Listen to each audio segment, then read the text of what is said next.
All right, well, welcome to episode 2 of Curiosity Not Judgment. I'm Birga. I'm Gary. And I realized we didn't really introduce ourselves by full names last time. I can write up a little something and maybe put it underneath as a bio, but Birga Alden. Gary Opedal. And we are excited to continue on this journey of exploring the things that are making us most curious and how we can learn from them and incorporate interaction with the audience and just really strive towards just growth in our personal journeys, in our professional journeys, and our spiritual journeys as we overcome some of the judgments that maybe have kept us in bondage. So we began the conversation last week, and I think it spurred a whole lot of additional thoughts for us. I love that you're a note taker. I love the way that you outline your thoughts, and so you had some bullet points written down that were just standouts to you after we dialogued for about half an hour last week. And so real briefly touch on what those are, and then let's go a little bit deeper. Sure. A couple of the things that prompted thoughts afterwards was things like the fact that, you know, we carry around a lot of things from our past lives. I say lives. You know, if you were to think about your life in kind of decade increments, and you thought, okay, and even 5-year increments, but you know, what do I remember from 0 to 10, from 10 to 20, from 20 to 30? What was the most impactful thing in my life? What was going on in my life at the time?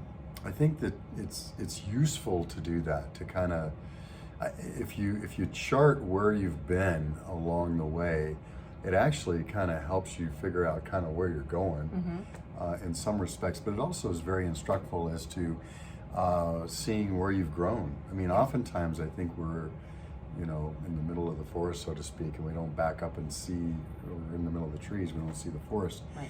And we can't see some of the growth that we've had. And if you think about some of the things that were going on in my youth, I can't even think of myself in this way now. But when I was a child, I had, you know, Coke bottle glasses, I had asthma, I was kind of worthless on sports teams.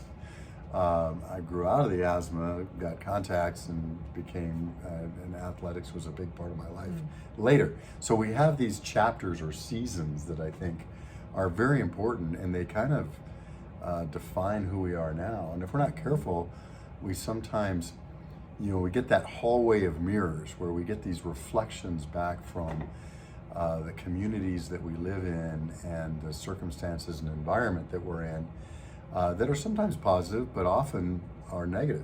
Right. And sometimes it's our human nature to see only those negative messages. And I think it's really important that those judgments that come from other people, we take for what they're worth.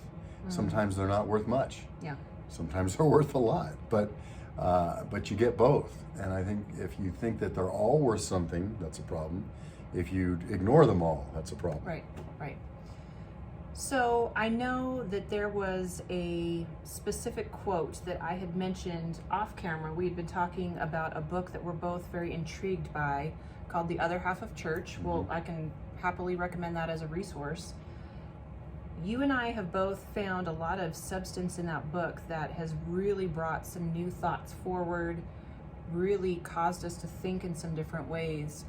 And that particular book has an accompanying podcast that actually has some content that is not contained within the book. And one of the podcast episodes had just a real brief mention in there that just caught me in the heart. And I know I spoke this one to you, and I think it made an impact on you as well. And the subject matter or the statement was something along the lines of, if you correct a child for longer than 90 seconds, it begins to form their identity. And I can think back to my own childhood and maybe some overlong corrections that were provided to me. And I can also more easily think of my parenting habits with my girls and how I messed that one up real bad. And when I will say this is a shame point for me, but I'll just be transparent. I think when I didn't get the desired results, when I made a corrective action towards my kids, or hoped that they would make a corrective action rather, if I didn't get the desired results, I then would turn to shame, thinking somehow the shame would force them to, come into the behavior that I wanted to see. Right. And so as I sat on that statement about correction longer than 90 seconds starts to form identity, I kind of shuddered and thinking about, oh my gosh, what did I do to my kids? Are they going to be in therapy for the rest of their lives? How does that impact the way that I operate now? And even you talking about your experience of, Coke bottle glasses and being picked last on sports teams. Non-verbal judgments were made about you by your peers, and corrective statements that were made by parents, by teachers, by others, that also went into shaping identity. So there's a lot to unpack as it comes to us understanding some of our core values and our core positions being formed in these really vulnerable stages, but probably formed incorrectly. And so I'm happy to let that take you to wherever you want to go. Well, the first thing it takes me to, and studying a little bit about shame, and some of the background here, I lost my wife suddenly a couple of years ago, and had to deal with these things called feelings, and for the first time in my life, and more than just I feel good, I feel bad, which was my total range of possibilities before then. And one of the things I learned about was shame and guilt. And one of the most profound things I heard at the time was that, being able to just evaluate a given situation and say things like, oh, I kind of messed up there, I did a bad thing, is different than I am bad. Right. Right. And so the difference between just a little bit of a guilt or good shame, or trying to think of an evaluation of, hey, I could have handled this better, which we all should do every day and be reflective in that. It's different when that becomes I am bad, not I did a bad thing. Right. I am bad. And I think that's where that 90 seconds goes to, is, okay, I did a bad thing. My parents are, admonishing me for doing a bad thing. If they keep going, well, then that means I am bad. If they keep repeating it over and over again, even if the circumstances do or do not warrant. And some of that's perception, but some of that's reality. And I think that's where that goes. Anytime you have a shame as a child, I think it can become a bit of a trauma. And I think that's the other thing I've learned is that there are big traumas in our lives that we pay attention to, but there's a lot of little micro traumas. Yes. And things that if you can't process, and this is in that book you just mentioned, if you can't process a challenge or an issue in your life with another person, especially a trusted person, then that can become a trauma. Right. And these traumas build up over time and become who we are. Yeah. And I think that's part of the thing that of self-awareness of who am I and who am I really gets clouded when it's shame-based. Yeah. I want to go back to the concept of nonverbal judgments that are received from others. And I think that's such a big one. And I think especially of elementary and middle school perhaps. And, just the meanness of kids, whether they're aware or unaware, but again, the sports situation, and I'm sure you're one of, a few million people that feel like that was their story, always being picked last or not picked at all, and how that nonverbal judgment, you're not good enough to be on my team, impacted you and began to shape what you thought about yourself.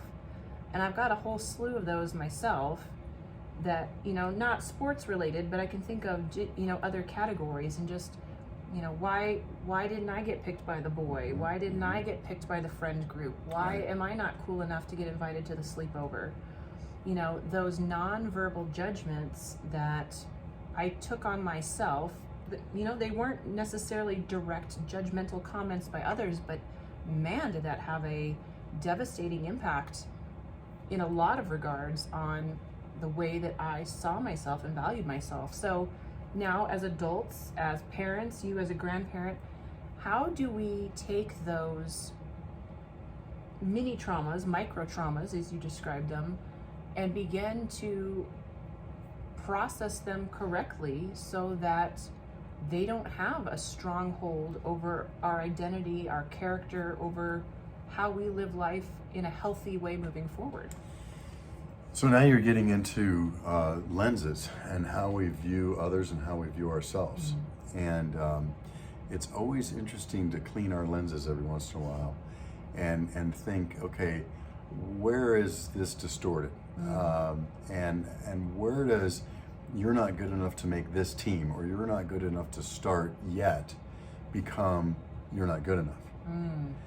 And I think that's the key to it, is how do you keep a micro judgment, in this case, from becoming a macro judgment? Yeah. And how does that judge within you, who's always saying you're not good enough, and you're a fake, you're taking on too much? Your internal voice. Your internal judge. Yeah. How do we control that? And I think the problem comes, the internal judge is emboldened when it hears external judgment. Sure. Yeah. Right? And so there's a give and take there.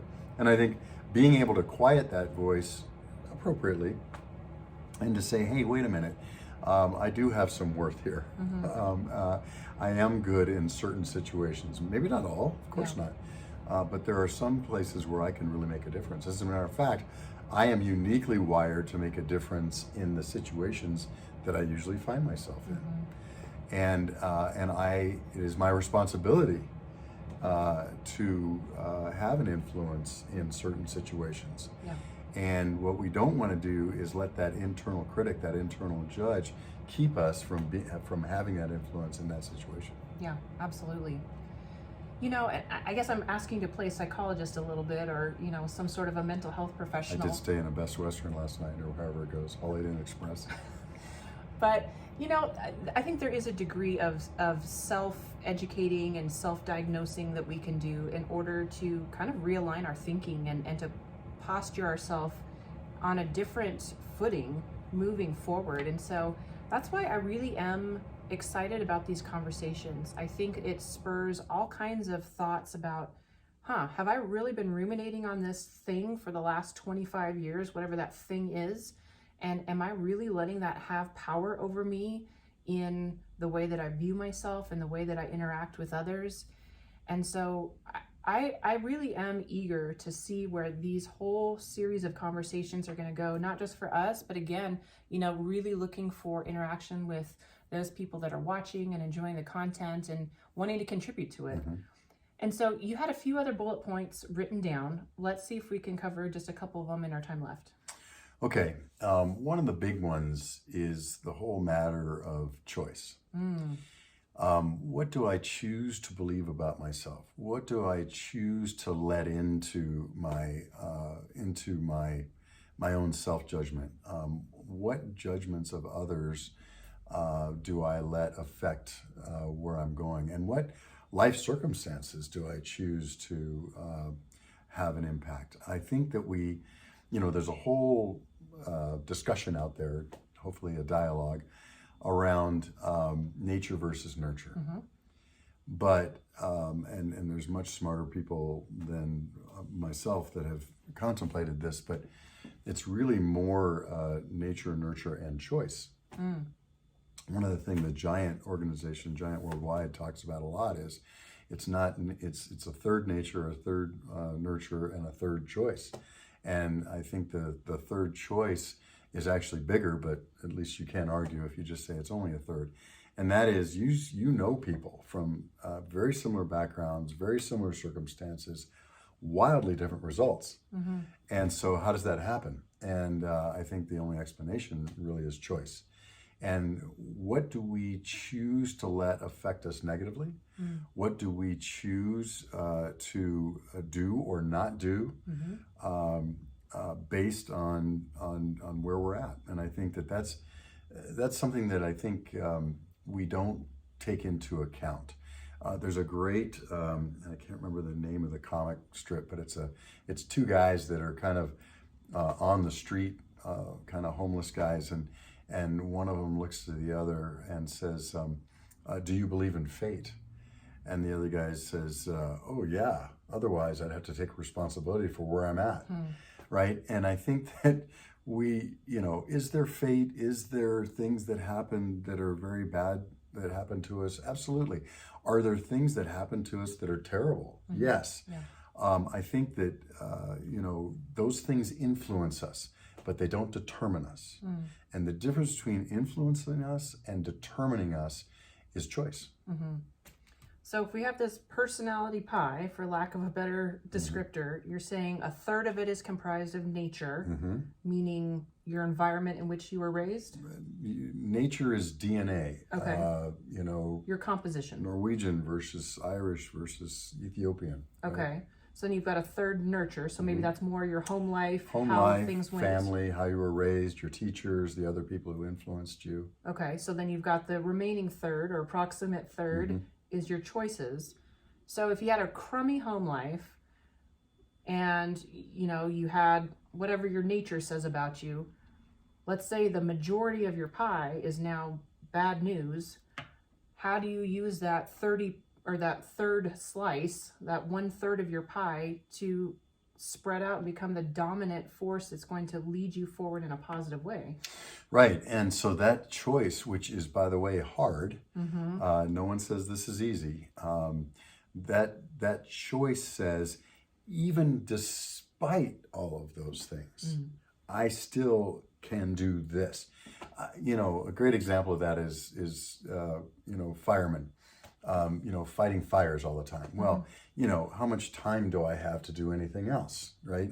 I'm fighting fires. And a lot of us think about this all the time. It's like, oh my goodness, I don't have the time to take on anything else. I don't have time to read up on this. I don't have time to research. I don't have time to better myself in this area. And who came up with smoke detectors?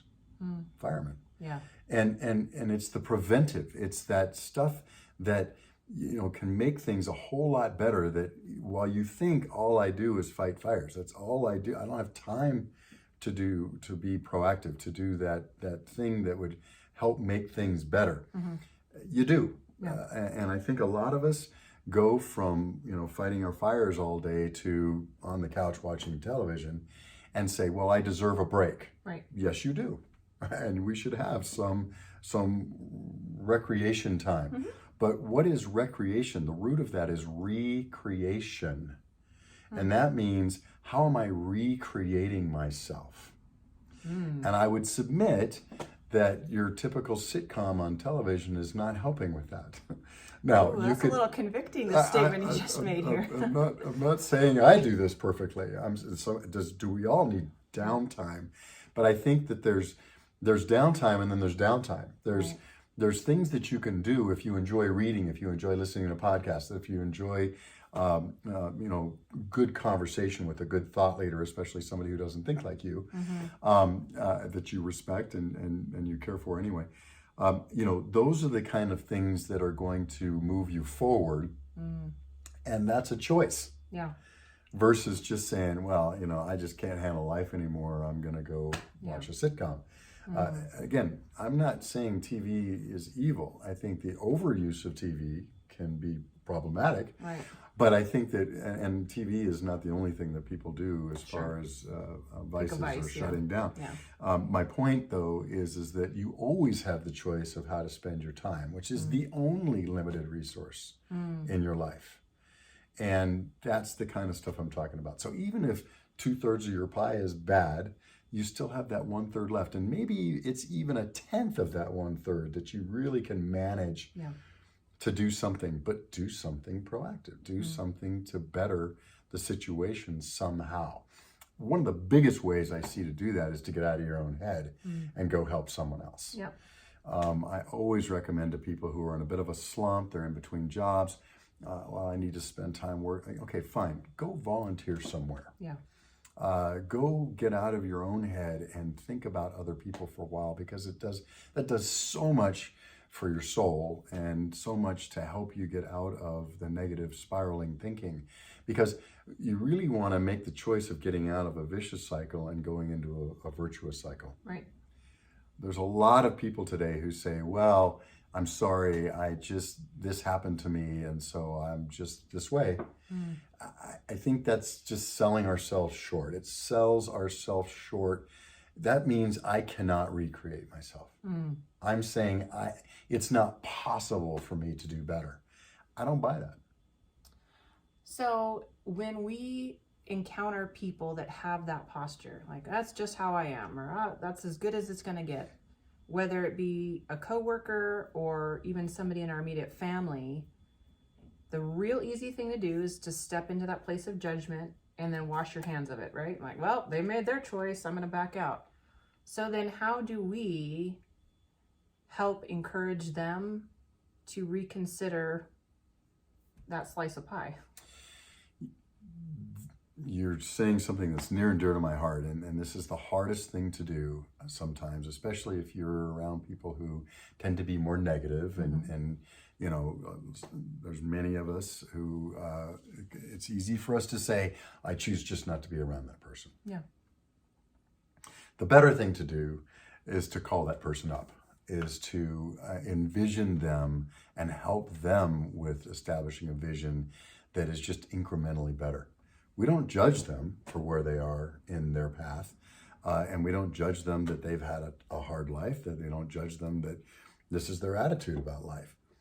But if we can call them up by just expecting more from them, expecting that they will show up on time, expecting that they will have a positive comment from time to time, expecting that they will, and then, you know, when they do, wow, that's great, you know, and grabbing onto that. Just like a good teacher will of a student, Yeah. right? And we talked about a little bit about that last time, but you know, it's critically important that we see them for who they could be, not for who they are, especially for how we perceive that they are, and don't buy into even the negative parts of how they perceive themselves. Right. It's not easy. Yeah. It's hard work. Yeah. You have just opened the door to a whole other conversation that I want to have, and maybe we can have this for the next episode. So one of my professional assignments right now is to start interviewing employers in a lot of different communities that are having a very hard time acquiring qualified workforce. It's a big problem right now. Oh, it's a big problem. And this opens a whole can of worms in terms of what's going on in our nation, what has fed this epidemic of folks not wanting to work, et cetera, but being in this place of calling somebody up, not judging them for where they're at. This is another big conversation. I think I'm gonna have to put a bookmark in this and we'll have to come back to it. Happy to have that one. Okay, well, Gary, thank you as always. And we're gonna direct people to the website, curiositynotjudgment.com. And definitely want to have dialogue as much as you all want to. If you've got thoughts on themes that maybe we should discuss, if you've got thoughts on particular topics that maybe we skimmed over and didn't get into deep enough, or whatever the case may be, we would love to have your feedback. And anything specific that you'd like to know? I would love to hear about people's struggles and where they're at right now, and especially things that they think of as intractable problems. Things that they just can't seem to get around. I've got a few of those in my life. I think we all do. And I think that, you know, sometimes it takes an idea of someone from outside of us to prompt us to figure out a better path. Absolutely. All right, so curiositynotjudgment.com, and you will find links to get in touch with us. So thank you for your time and attention, and we'll see you next episode. Take care.